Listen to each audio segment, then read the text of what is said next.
A car crash on I-74 claims the lives of 2 college students. And a gas leak on campus leaves students without hot water. You're watching Carolina News Today.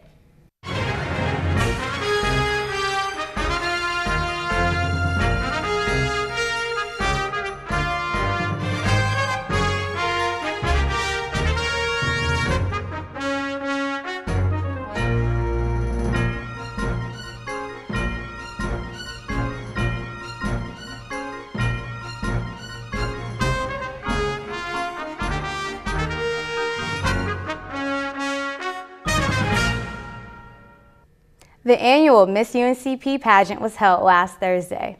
Madison Davenport ended her reign when she crowned Deandra Crockwell, a junior social work major from Hope Mills, North Carolina. Her platform promotes physical and mental health through fitness and dialogue.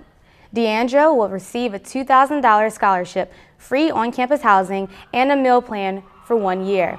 First runner-up was sophomore criminal justice major Kiera Atkinson, who is a native of Lumberton, North Carolina. She will receive a $750 scholarship. UNCP has received a grant of almost $2 million for the future state-of-the-art School of Business building. Golden Leaf Foundation awarded $1.89 million grant, which must be matched by the university. This grant will be used for classroom technology for the new building. State lawmakers had already allocated $23 million toward the construction project. After an education career that has spanned decades, Dr. Zoe Locklear is retiring from UNCP this month. The university honored her at a reception in the UC Annex. Locklear most recently served as provost and vice chancellor for academic affairs, but she started here as an undergrad in the 1970s. After earning her doctorate at Chapel Hill, Dr. Locklear joined the Education Department faculty in 1988 when the department evolved into the School of Education. She was named its first dean. Locklear also worked at the North Carolina Department of Public Instruction. She is second cousin to Chancellor Cummings, who has praised her accomplishments at the university and in public schools as the pre-K and special ed teacher. A gas leak on campus had to be shut down, knocking out hot water and some fuel supplies. It was only the second week of classes when the leak was detected on a Friday night. That meant cold showers in the residence halls the next morning and cold meals in the CAF. On-campus apartment complexes were not affected. Piedmont Natural Gas continued to work on the infrastructure during the week, causing detours for vehicles and pedestrians. Artworks currently on display in the AD Gallery are the creations of the faculty in the art department. The public was invited to an opening reception during the first week of classes. Faculty teaching studio art classes showcase their own work in the gallery in alternating years. This year's biannual has a little something for everyone: sculpture, painting, photography, and digital art. Retired professors Ralph Steeds and Paul Van Zant also submitted works to the show. 2 college students from Wilmington were killed in a car accident on US 74 near Lumberton. The driver who struck the college students was traveling in the wrong direction, and police believe alcohol was involved. The students were driving back to UNC Charlotte shortly after midnight. The driver is in serious condition. A feed mill operation is making its way to Scotland County, bringing new jobs with high wages. Mount Air Farms will be employing over 60 people with an average salary of $51,000 a year. This is much more than Scotland County's current average of $34,000. Over the next 3 years, Mount Air Farms will invest over $44 million to build the plant. Their expansion in North Carolina was made possible in part by the One North Carolina Fund. UNCP says goodbye to another fall sport. And the Brave swim team ends their first season in program history. Asia Dykes up next with sports.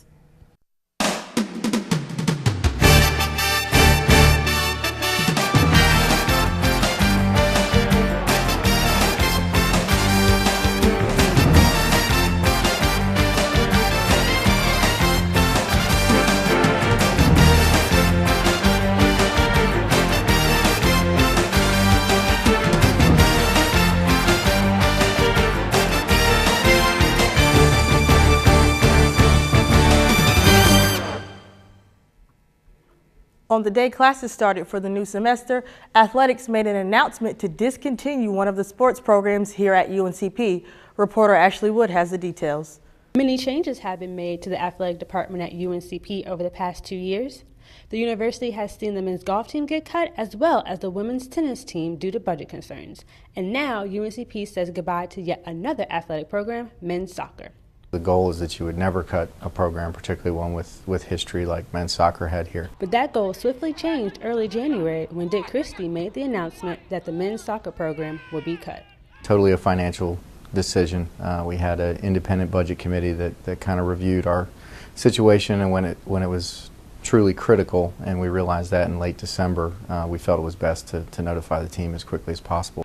Dick Christie says that men's soccer was the program identified and recommended by the committee, but their hope was to have revenues tracking the rate where they wouldn't have to cut the program. In a statement released on January 9th, the university athletic director said, quote, "It is with deep regret that I notify our #BraveNation community of the decision to discontinue our men's soccer program effective immediately." Definitely not something that you look for down the road, but when it was critical and necessary, we had to do what we had to do. No one was more shocked about the news of the men's soccer program being cut than the actual soccer players themselves. Many taking the news hard and not expecting for the program they have invested years in will quickly be eliminated. Everyone was caught by surprise. There was no good way of taking it. Tyler Santee of UNCP is just one of the players who was surprised about the men's soccer program being cut after their annual spring meeting at the beginning of the semester was one no one anticipated.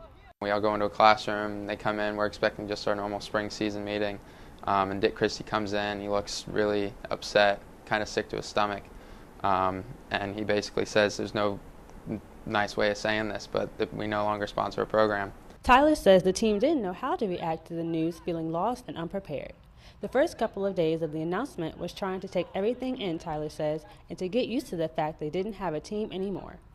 After the news of the men's soccer team being cut, many of the players have taken matters into their own hands and have taken steps to continue their soccer career at other universities. Some players have already committed to other schools, others are still searching, while others, like Santee, have chosen to stay.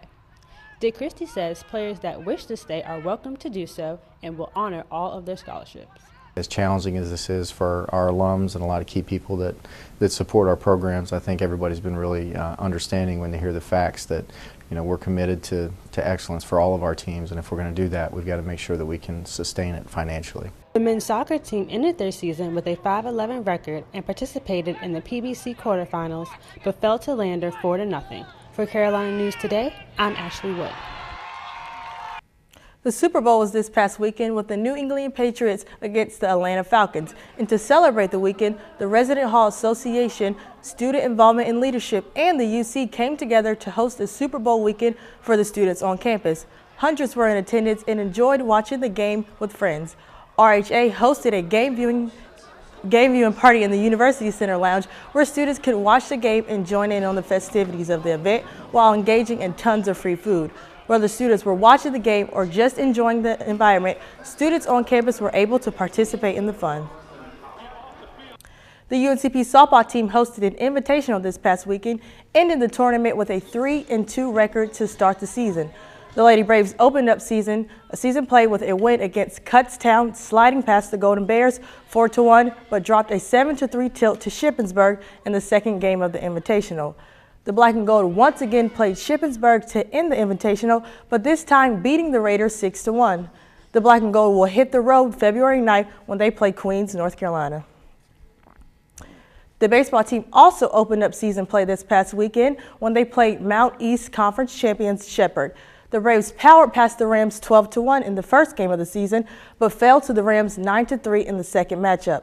The Black and Gold have won 3 of their last 4 games, with one of their wins leaving Pfeiffer scoreless, winning 4-0. The Braves will return home this weekend to host a 3-game series with Concord. The UNCP swim team finished their first season in program history with 2 wins and multiple individual victories.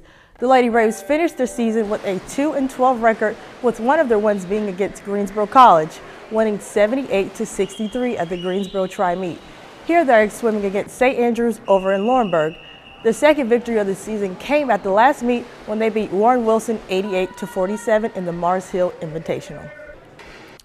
The 23-ranked UNCP wrestling team opened up conference play this weekend, falling to Emmanuel 27-21, but was able to use 20 takedowns and 4 near falls to top Ferrum 28-13.